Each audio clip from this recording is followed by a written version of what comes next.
السلام علیکم رحمۃ اللہ وبرکاتہ۔ حاضر ہوں نئی کلاس کے ساتھ۔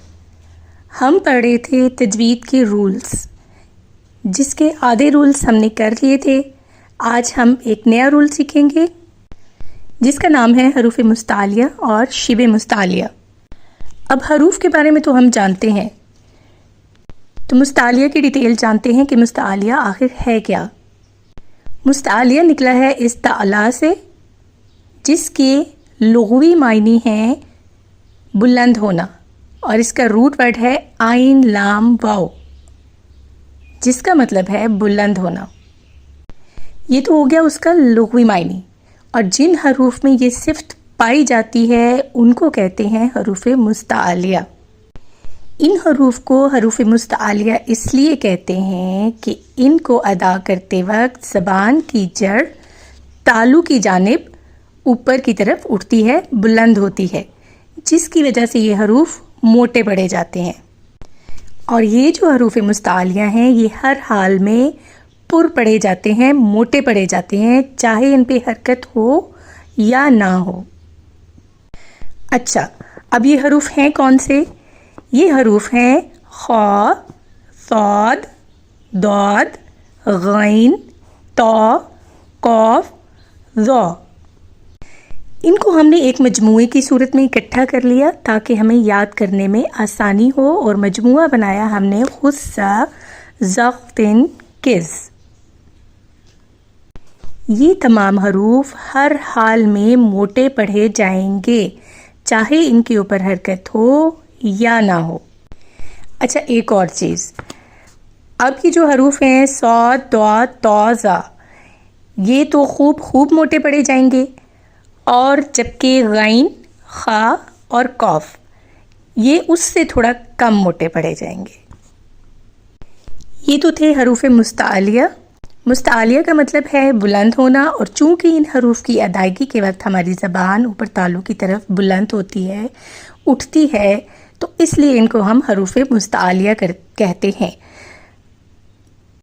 اور یہ پوائنٹ بھی یاد رکھیے گا کہ جب ہم حروف مستعلیہ کی ادائیگی کرتے ہیں تو ہمارا منہ اس کو پر کرنے کی وجہ سے اور زبان کا اوپر تالو کی طرف اٹھنے کی وجہ سے ہمارا منہ بھر جاتا ہے۔ اب آ جاتے ہیں حروف شبہ مستعلیہ۔ حروف شبہ مستعلیہ جو کبھی پر اور کبھی باریک پڑھے جاتے ہیں۔ مستعلیہ ہمیشہ پر پڑھے جانے والے، اور شبہ مستعلیہ جو کہ کبھی پر اور کبھی باریک پڑھے جاتے ہیں۔ اور یہ حروف کون سے ہیں؟ یہ ہیں الف، لام اور را۔ حروف مستعلیہ 7 ہیں اور حروف شبہ مستعلیہ 3 ہیں۔ اب ان کی کنڈیشنز جان لیتے ہیں کہ یہ کب پر پڑھے جاتے ہیں اور کب باریک پڑھے جاتے ہیں۔ سب سے پہلا ہے الف۔ جیسا کہ جب ہم نے الف اور حمزہ کا فرق جانا تھا تو اس ٹائم ہم نے یہ پڑھا تھا کہ الف اپنے سے پہلے حرف کے تابع ہوتا ہے، یعنی کہ اگر الف سے آنے والا پچھلا حرف موٹا ہو تو الف کو موٹا پڑھیں گے، اور اگر الف سے پچھلے آنے والا حرف باریک ہو تو الف کو باریک پڑھیں گے۔ اب موٹے حروف تو ابھی ہم نے پڑھے تھے حروف شبہ مستعلیہ۔ حروف شبہ مستعلیہ کے تمام حروف پر اور موٹے ہیں۔ جب وہ الف سے پہلے آ جائیں تو الف موٹا پڑھا جائے گا، اور اگر ان کے علاوہ کوئی بھی حرف آ جائے جو کہ باریک ہے تو پھر الف کو باریک پڑھیں گے۔ جیسے فار ایگزامپل اگر لا موٹے کاف کے ساتھ پڑھیں گے تو یہ ادائیگی ہوگی، جیسے ہی باریک کاف کے ساتھ پڑھیں گے تو لا۔ اسی طرح لا، اور باریک کے ساتھ پڑھیں گے تو لا۔ یہ تو ہوں گی الف کی کنڈیشنز۔ اب آ جاتے ہیں لام کی طرف۔ اچھا، لام کو ہم صرف 2 لفظوں میں کاؤنٹ کریں گے، اللہ یا اللہما، ٹھیک ہے؟ اگر لفظ اللہ اور اللہما کے لام سے پہلے زبر اور پیش آئیں تو لام کو موٹا اور پر پڑھیں گے، اور اگر لفظ اللہ اور اللہما کے لام سے پہلے زیر آئے تو اللہ اور اللہما کے لام کو باریک پڑھیں گے۔ یہ کنڈیشن صرف 2 لفظوں کے لیے ہے، اللہ اور اللہم، ٹھیک ہے؟ اس کے علاوہ کہیں پر بھی لام آ جائے تو اس کو ہم کاؤنٹ نہیں کریں گے، وہ باریک ہی پڑھا جاتا ہے، اس کی کوئی کنڈیشنز نہیں ہوتی، صرف کنڈیشن یہاں پہ ہے اللہ اور اللہم میں۔ اچھا، چونکہ ہم تجوید کے رولز پڑھ رہے ہیں تو تجوید کی زبان میں موٹا کرنے کو کہتے ہیں تفخیم اور باریک پڑھنے کو کہتے ہیں ترقیق۔ اب آ جاتے ہیں را کی طرف۔ الف کو ہم نے دیکھ لیا، لام کو دیکھ لیا، اب را کے احکام پڑھتے ہیں کہ را کن حالتوں میں پر پڑھا جاتا ہے اور کن حالتوں میں باریک پڑھا جاتا ہے۔ اب را کے لیے آپ ایک سمپل سا فارمولہ یاد کر لیں اور اس کو پاس لکھ لیں، اور جب بھی کوئی آیت سولو کرنے لگیں یا کوئی ٹیسٹ یا پیپر میں سولو کرنے لگیں تو یہ فارمولہ سامنے لکھ لیا کریں تاکہ آپ کو اپلائی کرنے میں آسانی ہو۔ را کے اوپر زبر ہو یا را کے اوپر تشدید پلس زبر ہو تو را کو پر پڑھیں گے۔ اچھا، اب اگر را ساکن ہو لیکن اس سے پیچھے زبر ہو تو بھی را کو پر پڑھیں گے۔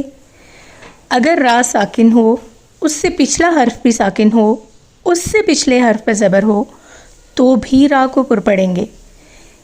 سیم پیش کے ساتھ بھی یہی کنڈیشن ہے را کی کہ جب را پہ پیش ہوتی ہے تو اس کو پر پڑھتے ہیں، را پہ پیش ہوگی، پھر را پہ تشدید پلس پیش ہوگی تو را کو پر پڑھیں گے۔